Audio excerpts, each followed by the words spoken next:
Welcome to PR Connections with Guy Dawson. Guy Dawson is the managing partner of Classy Communications, a full-service public relations firm. A seasoned businessman who started his first business at age 12, Guy founded Classy Communications to bring greater recognition to individuals, businesses, and nonprofit organizations. His firm has worked with a diverse list of clients in real estate, independent films, publishing, art, business networking, food and beverage, technology, modeling, network marketing, and a host of nonprofit organizations. Now, let's make some PR connections with your host, Guy Dawson. Good afternoon, Las Vegas, and welcome to PR Connections, where it's all about us, helping it be all about you. My name is Guy Dawson, and I'm the managing partner of Classy Communications, a full-service public relations firm. We keep your public relations efforts on target and bring greater recognition to you, your business, or your organization through media relations, social media campaigns, media and broadcast training, copywriting, brand management, event planning, fundraising, crisis communication, and much more. For a free consultation, please call 702-845-6129 or visit classycommunications.net. PR Connections is a forum for businesses, leaders, nonprofit organizations, and celebrities to showcase what they do. We offer our listeners cutting-edge concepts in public relations, marketing, business networking, and personal development. Our business education series features successful local, national, and international entrepreneurs.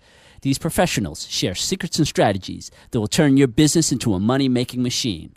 Tune in and learn business from the best. Well, I'm surrounded in the studio by a bunch of high-powered women today, and we have, I guess this is the Powerhouse Women edition of the PR Connections radio show. We've got, yes, big round of applause for the ladies, Mike.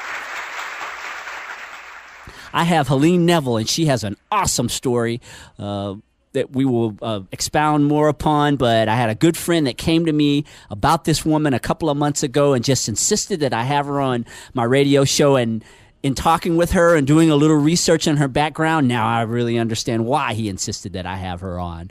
We will also be having two representatives from the Southern Nevada Golf Association speaking in the second half of the show. And I have a lady who is going to be working with PR Connections and Classy Communications, and her name is Yvette, and she is in the studio observing the process of putting on a radio show today. So again, I have ladies in the studio, and I'm just so excited to be presenting another edition of the PR Connections radio show to you.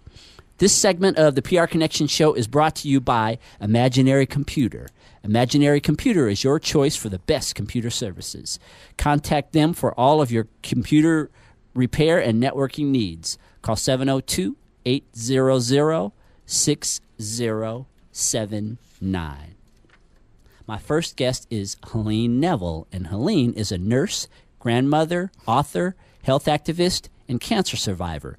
At age 50, she decided to become one more thing, a transcontinental runner to challenge what's impossible through action and inspire others to do the same.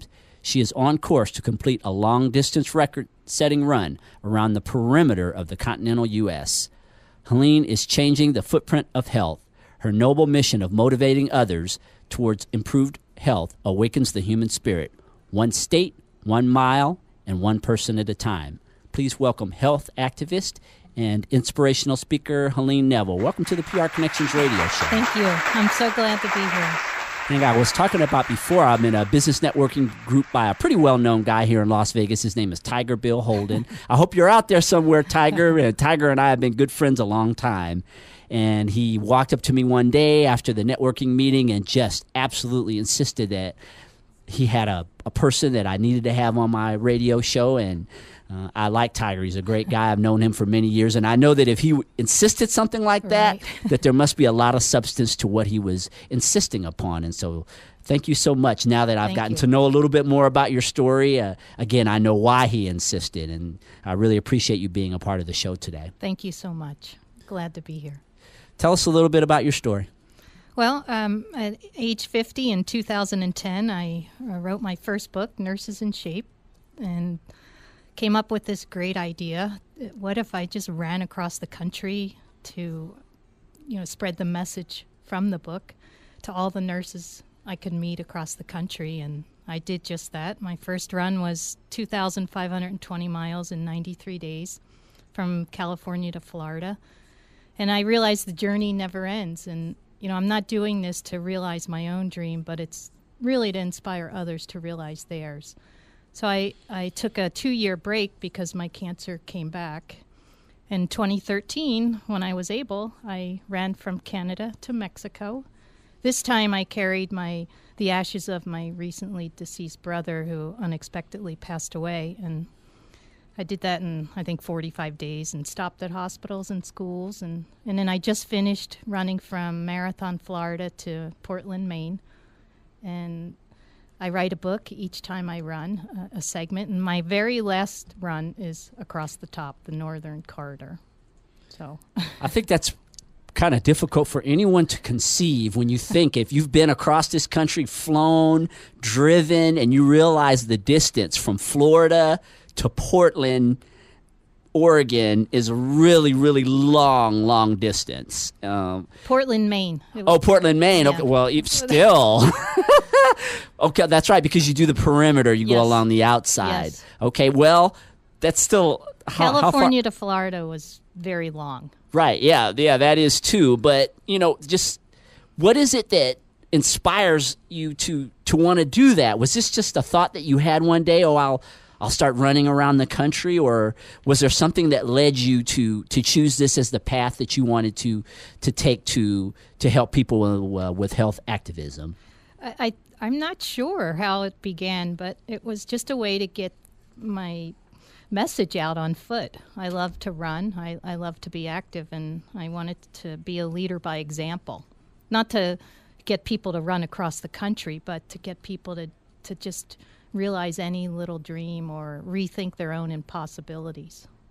What are some of the challenges that come with that? Because I would imagine that you're running in all kinds of conditions, probably rain, sleet, snow. At some point, depending on when you're running during the course of the year, you're going into all these different states and situations.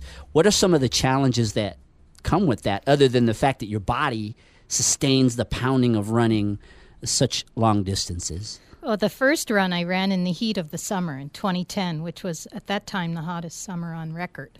And I thought, if anybody could do it, a nurse could do it, because we have that knowledge of intake versus output. And nursing is really about giving and never giving up. So I thought I was uniquely qualified and set out to do it. But the heat was brutal. One day I finished a run in New Mexico and the right sole of my shoe had melted off. And so that's how hot it was. But I love it. My books are not books about blisters or, how great I am running. But I really try to expose what is good about America. And I reveal all the layers and the people. And I realize, the human spirit is alive and well and living right next to you and me. And we should embrace that. That was something that you said to me when I met you at, I think it was Las Vegas' largest mixer, where you had a booth and I had a booth there, and we were talking, and that really impressed me, is when you made that statement that from your travels and having been back and forth across the country, that was one of the things that stood out for you, is that there are a lot of good people in the world, and that there is a good spirit, and there are a lot of people who represent the good aspects of humanity. Very much so, if you're willing to see it. And, I ran through Louisiana, and that was 5 years after Katrina. The scars were still visible 5 years later. But yet those people that suffer, more than their fair share of poverty, devastation, destruction, and in fact the oil spill was going on, but they're the first people to give. And they give the most usually. And whether it's a ride or bringing a fluid or a sandwich out to me, it was wonderful. And so inspiration comes full circle, truly.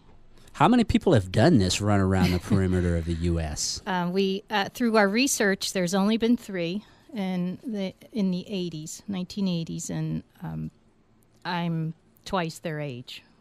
I'll be 55 when I finish, which will be in September. And So that I'm carrying the torch for the 50 and over group.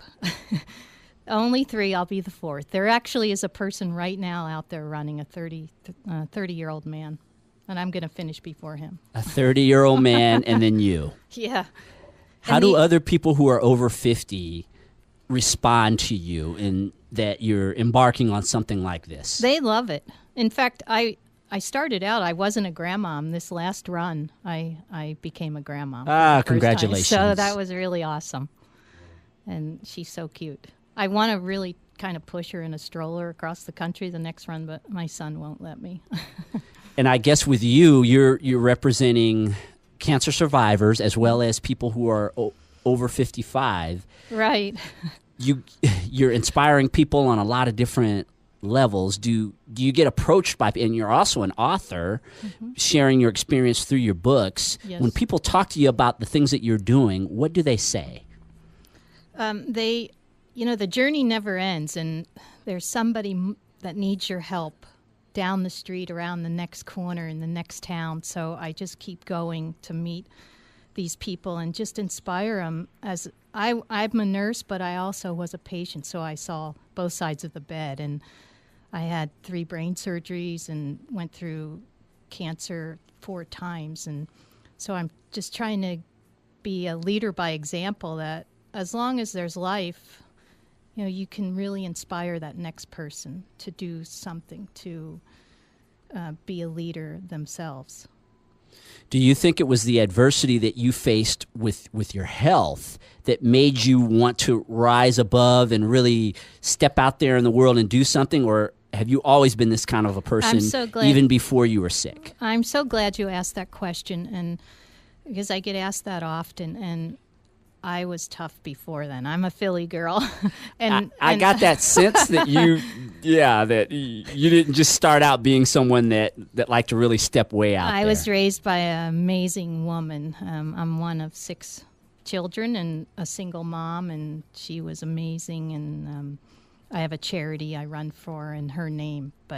So I was always like that. I think cancer just delayed the process for years. Well, I took time out to raise my sons.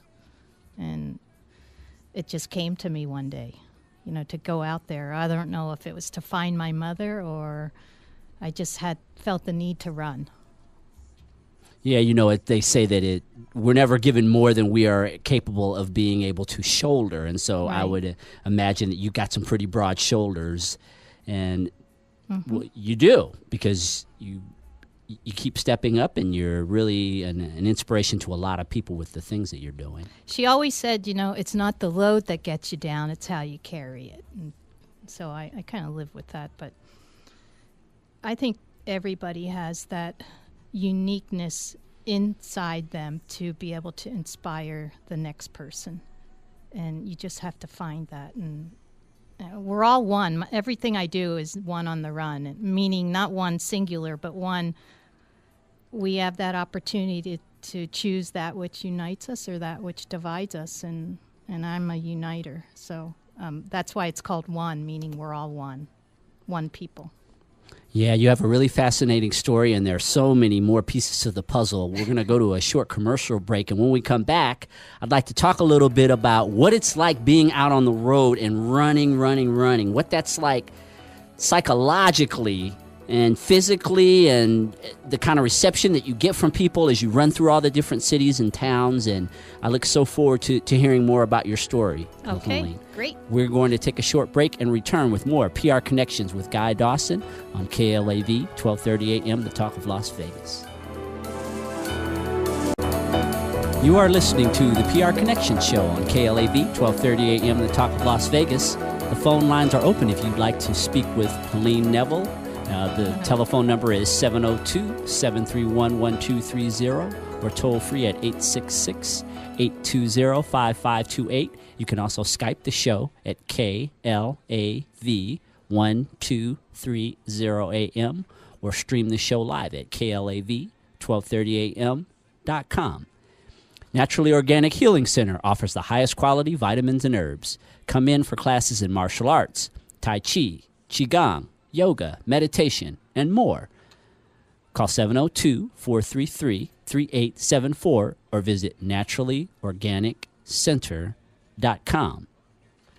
I have been speaking with Helene Neville. She is an author and a transcontinental runner and really an inspirational person. When we were off the air for a couple of minutes here, we were discussing some things about how her connection with her brother and how his spirit has been a big part of what's been lifting her to continue. She's a very self-motivated person, I know, but she continues, it seems, to grasp on other sources of inspiration to help her in her journey as she goes out here and does something that very few people of any age would be willing to do, let alone a woman who is almost 55 years old.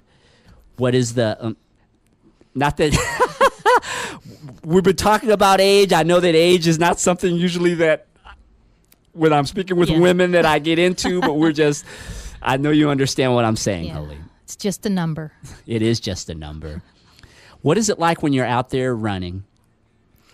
Out there running, it's just amazing. You know, you have your music maybe, but you have to be in such a zone because every day you encounter reasons to stop or give up.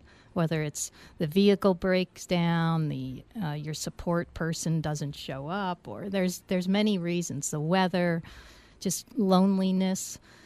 But I just have to keep going. That separates. That's probably why there's only been a few people that have ever taken on this challenge, because it's not getting out there, it's staying out there. That's the toughest part. But people inspire me. Yeah, it seems like it's more mind over matter. I know we were talking about that in the conference room before we came in, is psychologically just to keep moving and moving and moving like that. It seems like it'd be very challenging. It is. You know, when I ran from Canada to Mexico, I picked up all the change along the way and some pesos, and I had $35 by the time I finished. Just running along and picking up money. And then you think, you know, you're out there in these desolate, remote areas, and there's this charred area on the shoulder, and you wonder, you know, that was obviously an accident of some kind. And so there's all these things that prompt your mind to go different places and think about what happened there, or how many people have actually ever been on foot through this road. And it's just really amazing. And I'm sure there are some times when you hit the euphoria, where the adrenaline is pumping and you're experiencing a lot of bliss to be doing what it is that you're doing. When I'm running down a road and somebody has heard about it on the radio or in the newspaper or TV, there's this random person out there with a sign, and that's pretty awesome feeling. You know, on an overpass, somebody was holding up a sign in, I think, Portland. Jesus loves you, Helene. Oh, really? Holding it up. Yeah, that was kind of neat. And then these little kids in Sacramento, little 2-year-old to 4-year-old preschool, they were out on the highway with a sign that the instructor had them make. So I love that. And you go places and people are already prepared for you. They know that you're coming. Mm-hmm. Yeah, that's what really keeps you going. What is the preparation like before you go out on one of these runs? I'm really fortunate that I train in Phoenix, Arizona, Evo Ultra Fit, and their whole clientele are pro athletes, and then, of course, me. And their teaching is quite different. It's all about your body and bearing the load, transferring the load, and staying in position. It's not really putting in miles after miles of training, but it's how to keep your body in position as you run and building strength in your muscles. And it's a unique thing. How long does it take for you to train to prepare? Well, I started training in 2009 for my first run, and I really never stopped other than in 2011 when I was diagnosed with T-cell lymphoma. I had to take almost 2 years off, but it came back quick. And I had a reason to finish that run in 2013. I was probably not very well prepared, but I felt that I had to take my brother on that journey. And so I did. That helped me. So you had the couple of years off and you just, wow, your conditioning you were able to get right back in, I guess, because you've been running for a long time. Yeah, for years and years. I ran in high school and college, but middle distance, nothing like this. You know, it takes a lot of money and planning and logistics. Running is the easiest part, but the planning and fundraising, all of that is grueling. That probably keeps a lot of people from doing it. And it's not like you could take 4 months off. So, yeah. One thing that I would think when you're out there and you're running and running and running, though, that you have a lot of opportunity to kind of put things together when you have that isolation. I know when I'm sometimes in isolated situations, those are some of the best times in my life because it's like a puzzle. It allows my brain to be like a puzzle and put things together, figure things out. Is Yes. that what you do a lot? Is you spend that quiet time out there running where it's just you and the elements to put all the pieces of this together, because it is a huge thing to put together a run like this. it is. It's huge. And then to have people support you. When I'm out there, the person, whoever it is driving for me, they literally just drop me on the highway. And then I'll call them after I've run 25 or 30 miles, and they'll come and retrieve me, hopefully. But when I'm out there, if I'm not singing, and you know, if you can't sing, you sing loud.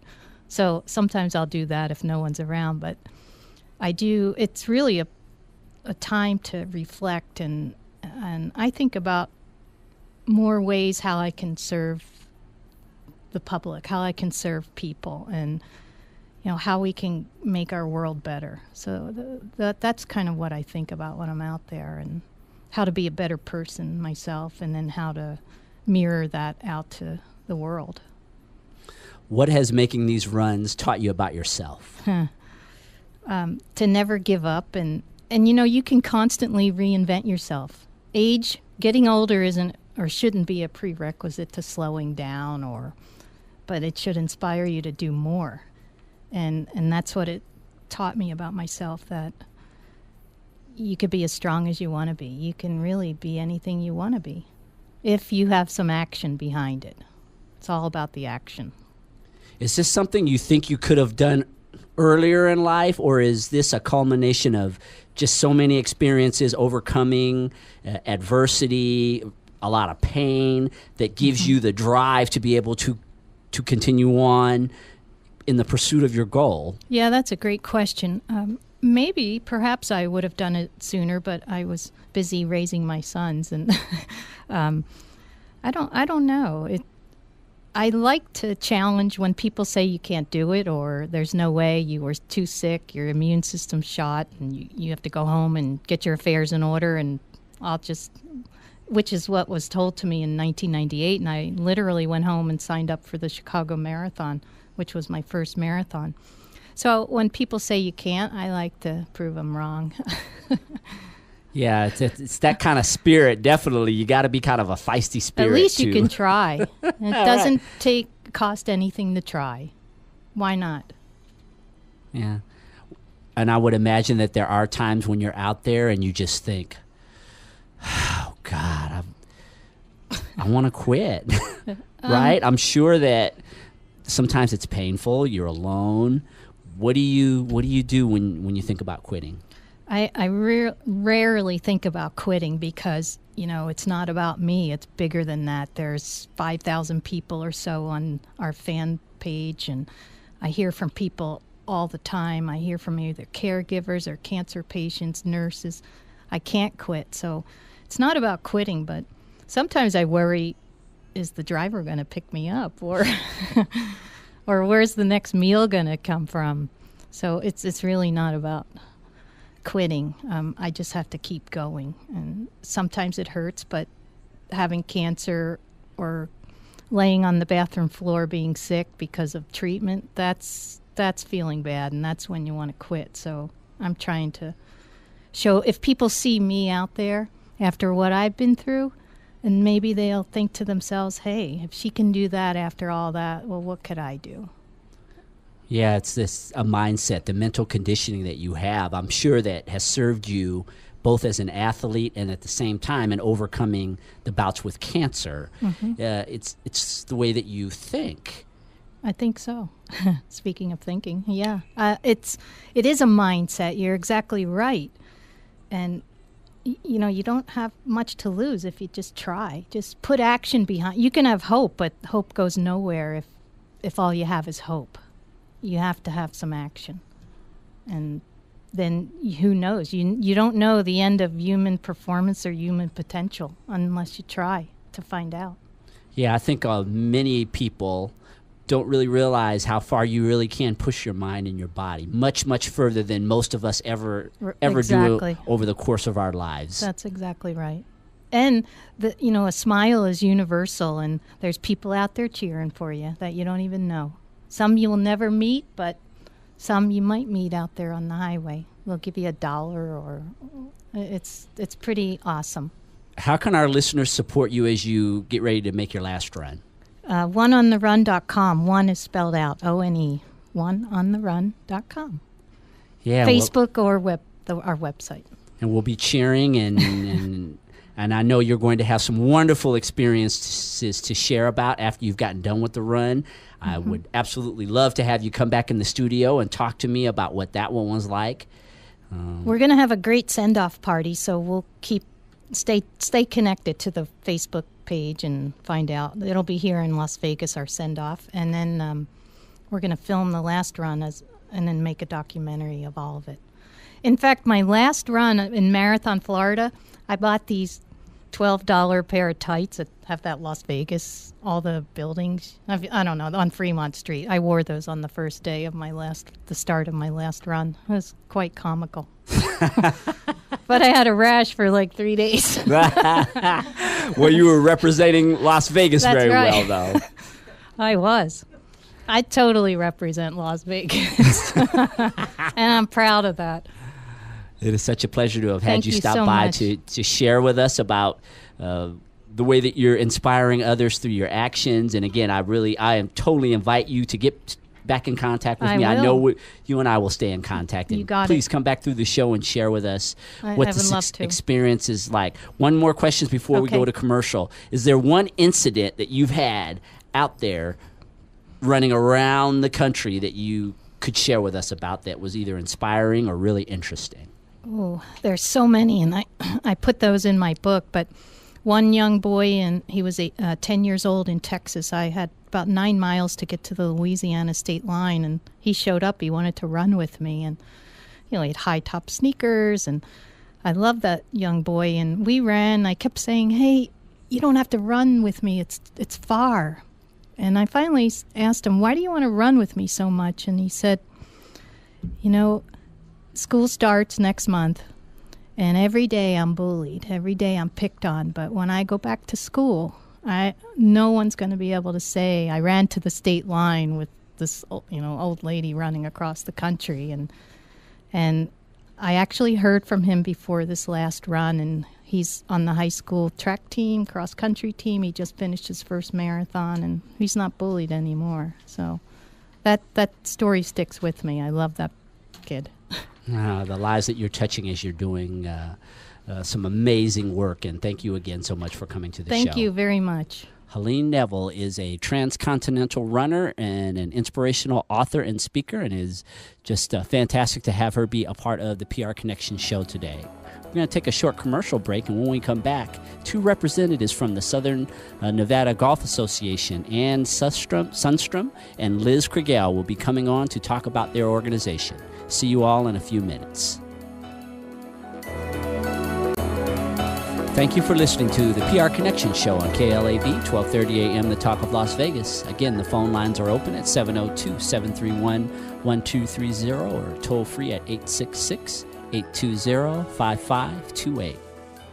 The Business Connections of Nevada networking group builds relationships with business owners with the purpose of networking, sharing inspiration, motivation, and referral leads among its members. To learn more about its weekly connection meetings, visit businessconnectionsnv.com or call 702-839-8586. Are you feeling distressed because of a legal situation? Massey & Associates, attorney at law firm, is here to help you. Call them for representation in bankruptcy, probate matters, wills and trusts, debt negotiation, minor traffic tickets, business contracts, and more. Massey and Associates. Listen to what you have to say and fight to bring you justice. Call 702-722-9906 or visit MasseyLawVegas.com. It is my pleasure to be interviewing two representatives from the Southern Nevada Golf Association. Ann Sundstrom is the executive director, and Liz Kugel is the business development manager. Welcome, ladies, to the PR Connections radio show. Thank you. We're very happy to be here. I love the applause, Mike. You know, it's great. Look at that. Woo! Wow. Thank you both for coming. Thanks for having us. Tell us what the Southern Nevada Golf Association is all about. The Southern Nevada Golf Association is an organization for people who like to play golf, whether it's recreationally or competitively. We have over 10,000 members. We provide a variety of benefits to our membership. The benefits include tournaments, competitive and non-competitive. Includes education series if you want to learn about the rules of golf or course rating. It includes discounts at various businesses, including golf courses and golf stores around the city. Let's see what else. Get a free subscription to Golf Digest and Las Vegas Golf and Leisure. And you get your gin handicap. Oh, yes. How could I forget about the gin handicap? What's a gin handicap? Well, a gin handicap kind of equalizes you out when you're playing golf. So, Guy, if you were out in, let's say you were a 3, which would be a very good, almost close to scratch golfer, and I'm a 20, then you and I could still go play a round of golf together and be competitive with each other, because the 20, based on the course rating, would help to equalize out the playing ability, the course that we're on, and then we could actually kind of have a fun game together. Yeah, I think I would be the one who would be needing the handicap. I'm like the biggest hack there is. I spend most of my time on the golf course talking business. And that's a but good it is thing. a great It's a great place to hang out with people doing business. And I mean, I really enjoy playing golf, actually. You get that undivided attention for 4 hours while you're out there doing business, right? Oh yeah, I've had some of my greatest experiences in business, just being out on the golf course and hanging out with people. Yeah, I really enjoy it. And I'm not very good at it, but I enjoy being there. That's terrific. What is the mission of your organization? The mission of our organization is to try to expose golf to as many people as we possibly can in Southern Nevada. And I do mean Southern Nevada. Our association encompasses not only Las Vegas, but Laughlin, Primm, Mesquite, and Pahrump. Oh, so wow, that covers pretty well all of Southern Nevada. A lot of area. So we actually have tournaments in these different locations. We do seminars in the different locations. We're trying to expose golf, whether it's through juniors or adults or seniors. We try to find places for people to play if they don't know how to play or they want to learn how to play. We try to pair people together if they want to meet new people. I think a lot of people have a lot of misconceptions about golf, and it's kind of a dying sport. What do you think, Liz? It has been kind of a dying sport. If you look at our current membership, 51% of our membership are consisted of retired people, and eventually those people are going to, die off, or it's not a good word, but move. They won't physically be able to play. So that's why when I look back when I was growing up, particularly women, they were thrown under the rug. Like my mom, they were told to stay home and play bridge while the men went outside golfing. And, we're trying to change that perspective and get more women involved in the golf along with, like, the youth. And also find other ways to help. I mean, there's some major challenges, like it's time-consuming and it's expensive. So some of these golf courses already have the holes that are like 15 inches large. So it speeds up the process, trying to find ways to be able to just go out and maybe play 9 holes of golf versus a whole round of 18. And, it is expensive because you got the water costs and the golf course expenses, and they have increased expenses but less revenue. So that's a real challenge. And quite a few of the golf courses in town, Guy, have put together what they call family tees or tee it forward tees, and that actually gives you a shorter distance to the green and to the hole, and it helps to speed up play. And the whole idea would really be to try to get families to go out and play together, because what we see happening is that people who play in their youth when they start having families, they kind of take time off for Little League and soccer, dance, those types of things. So by establishing these family tees, it's a sport that the whole family can do together. I think it is a family sport. I've taken my son out golfing with me and just had some of the best times with him. And he loves to drive the cart. He's 15, and I was taking him. He was about 13, sort of getting to that age where he wanted to drive, and I let him drive the golf cart. I mean, he was a big hitter, too. I was surprised at how good he was. But there was a bonding experience that we had together, just us golfing together, the scores, everything about it, me kidding him. I do think that a sport like golf would be something that would be great for the family to do together. Absolutely. And just being outdoors, for a couple hours and enjoying the beauty of the weather that we have here in Las Vegas and spending time together. It's good quality time. I think there's a big misconception that people have that golf is this super, super expensive thing to do. Maybe the two of you could shed some light on that. It's not nearly as expensive to play golf as you would think. That was my experience after I actually started playing. Locally, there's quite a few deals at golf courses here in town where you can either have become a member at like a membership card that gives you discounts to play. There's always a local rate. As an SNGA member, we're establishing SNGA member rates, which are going to be slightly lower than the local member rate. There's some great facilities if you just want to have fun with your family, or you're a new golfer, such as the TaylorMade Center, or Angel Park has a par 3 course that gives you that fun experience, but it doesn't cost a lot of money. And I think you can always find deals, as I'd like to say, at the local golf courses here in town. And one thing that we are doing as part of our membership we have a couple different membership avenues, but one of them is with the membership becomes you get a passport, and in the passport there's 8 free rounds of golf with purchase of a cart, along with about 56 2-for-1s, 3-for-4s. So it also gives you a chance to go and try out all kinds of different courses, from Stallion Mountain to Silverstone to Bears Best and Pahrump and Mesquite and everywhere in between. Yeah, the passport, it's called the Southern Nevada Golf Passport, and it really allows you to have experiences at different courses all over the region. This year's golf passport, if you were to use everything in it, you would have saved over $8,000. So it's full of value.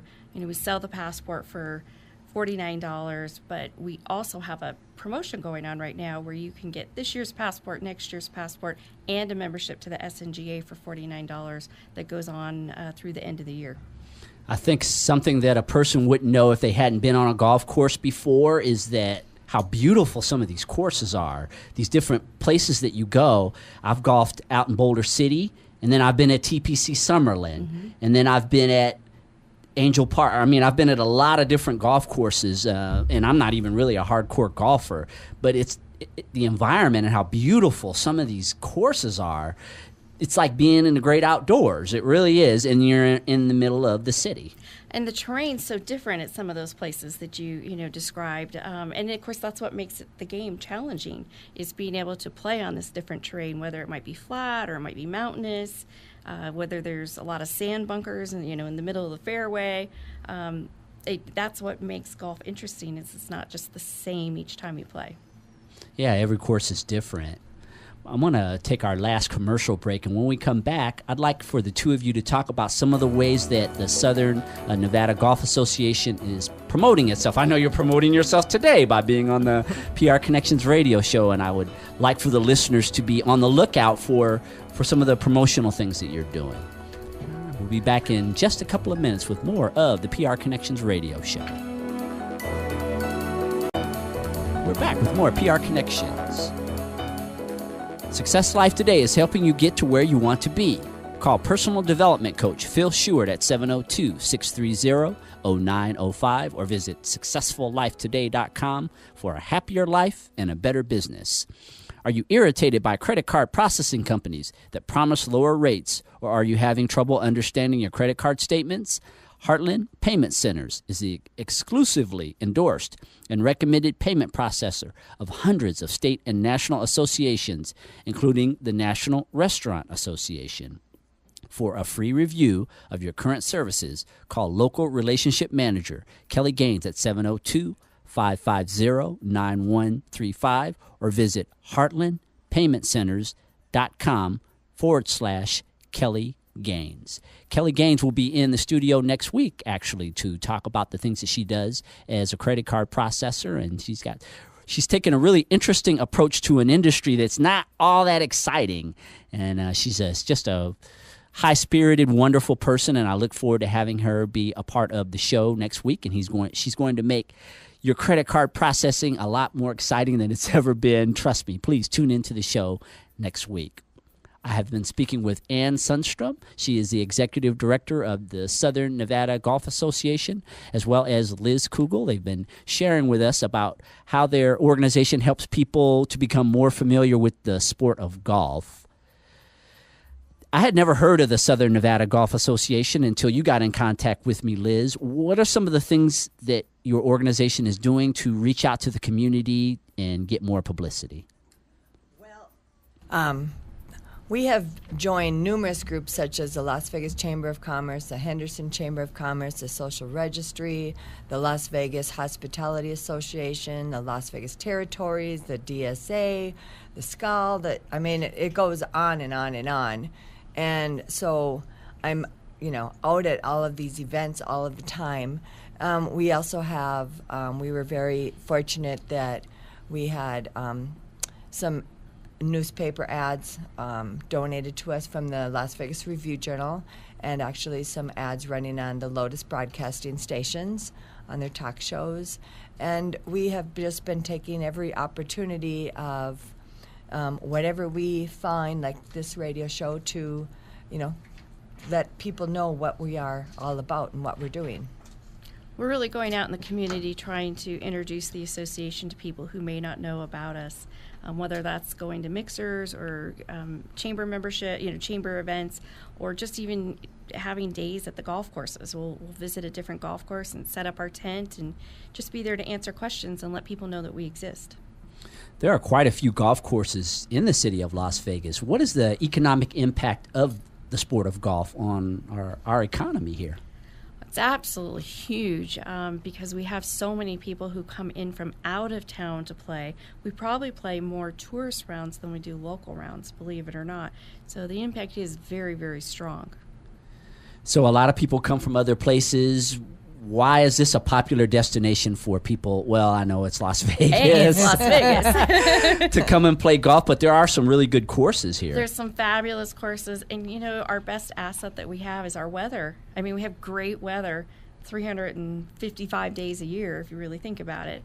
And you can play golf here all year long. I mean, think about if you woke up this morning and saw the news. In Ohio, they have, 3 inches of snow. Well, we don't have that here, and we can play golf today if we want. Yeah, all year round. I know there are also private clubs, and that I've heard that the memberships in these private clubs have really been on the decline, probably as a result of the economic shift that we've had. What are they doing now to try to build their memberships up again? They're really doing a lot of different types of programming, such as you come in just for monthly fees, or you get your dues waived, with a small membership initiation fee. They're offering family programs. They're really doing whatever they possibly can to increase membership. Yeah, boy, some really shrewd marketing that you have to do. Private club fees are a little bit higher than public courses, quite a bit actually sometimes. They can be, but there's a lot of really good deals out there as well. I think the best thing would be, if you're interested in a private club, is just to call and check. There's always some sort of special going on. Liz, thank you so much for staying in contact with me. You and I have been going back and forth for quite a while trying to connect, and I really appreciate having you both come on the show today to expose the listeners to the great sport of golf. Well, we really appreciate you having us here. And if you'd like to learn more about the Southern Nevada Golf Association, please visit snga.org. Ann Sundstrom and Liz Kugel with the Southern Nevada Golf Association. It was a pleasure to interview you both, and I wish you all the best as you promote the sport of golf throughout the city. Thanks for having us on. Thank you very much. we are nearing the end of the PR Connections radio show for this week. We continue to go to the website, prconnectionsradio.com, for show updates, archives, and also to read the PR Connections radio blog. I'm also doing a lot of tweets about the show, so please continue to follow me on Twitter and also like PR Connections and like Classic Communications on Facebook. Again, we will be having credit card processor extraordinaire Kelly Gaines on the show next week. And in between now and then, always remember that you deserve the very best that life has to offer. See you all next week.